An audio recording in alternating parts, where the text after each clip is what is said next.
more heroes. It's Gear OST Chain. You catch nobody but yourself. Nothing less to do. Travis, it's kill or be killed.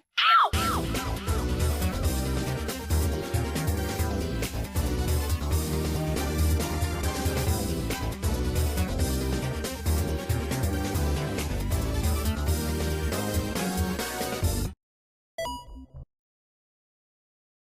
Concord is a 5v5 hero shooter that plays like a fusion of Overwatch and Destiny. It will ship with 6 different modes, 12 maps, and 16 characters. However, unlike its competition, instead of being free to play, it costs $40. Huh?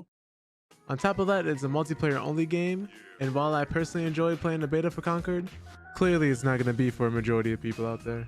It's really missing that, that thing that makes it stick out, that oomph or wow factor that makes you say, oh, this is dope, or I haven't seen this before. Especially since many people are saying that it looks like a poor man's Overwatch or Family Dollar Guardians of the Galaxy. While my time I spent with it has been bad or a horrible experience, nothing really blows me away or really grabs my attention. Truly, this is the first time in a hot minute where I've played a game and it's felt mid! Not bad, not good, just mid. Like that scene in Young Justice where Robin just says like, I'm not overwhelmed, I'm not underwhelmed, I'm just... Why isn't anyone ever just whelmed?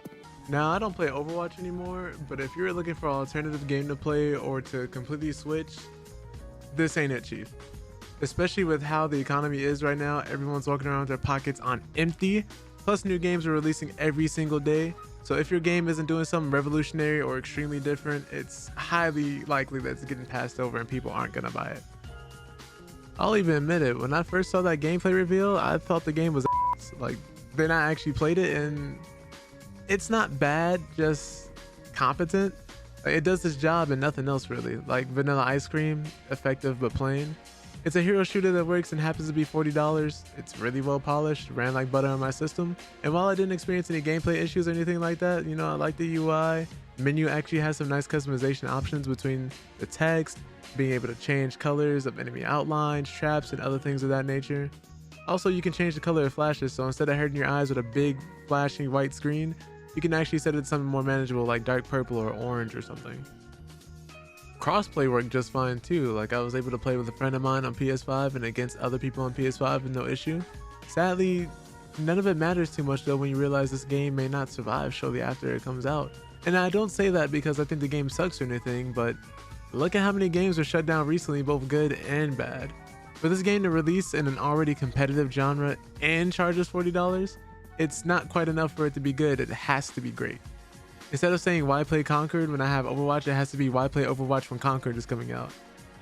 Like, think about it. How many of your friends still play NBA 2K, Call of Duty, Fortnite, etc. And those games and franchises have been around for so long that if something new comes along, it just can't be good. It has to be so good that it makes you not want to touch those games anymore.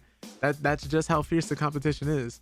Especially since most people are already convinced they're not going to get that same level of experience anywhere else, especially with a new IP. A new IP has to prove itself. I honestly think one of the best things for the game to do would be for it to go free to play. It's basic but solid, and a solid game that's free can always have some type of audience, especially with how many of them are usually broken or just rampant asset flips. I mean, look at the first Descendant. That game is just Warframe fused with Destiny. It's ran by one of the most greediest publishers on this earth, Nexon, and it's probably a 6 out of 10 at best. But most people I know who don't even play looter shooters like that gave it a shot anyway because it is free, and since it was free, it became easy for them to ask their friends to play. And even though that game doesn't do anything wildly different or anything drastic, innovative, it's free, people were easily able to play with their friends and group up, and it's already hit 10 million players.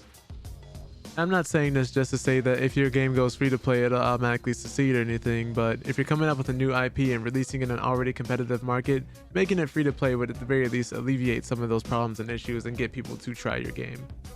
And I don't want to seem like I'm dunking on Concord either. I'm actually happy that someone is trying to make a new IP in this day and age, where most of what we've been getting are just sequels to the same franchises, remakes or remasters of the same games we played more than 10 years ago.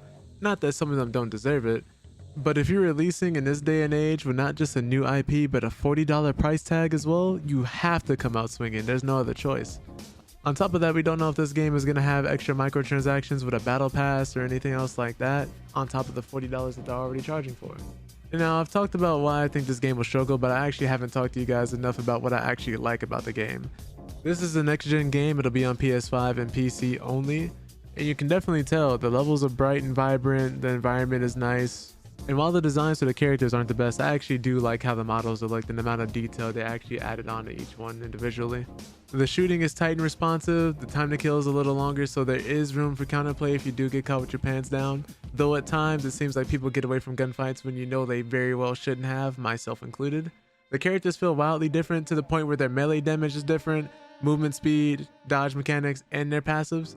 And right now in the beta, as far as game modes, we have Takedown and Trophy Hunt, which are pretty much your standard team deathmatch and kill confirm modes. They work just fine, and this is mainly for the casual side of things anyway.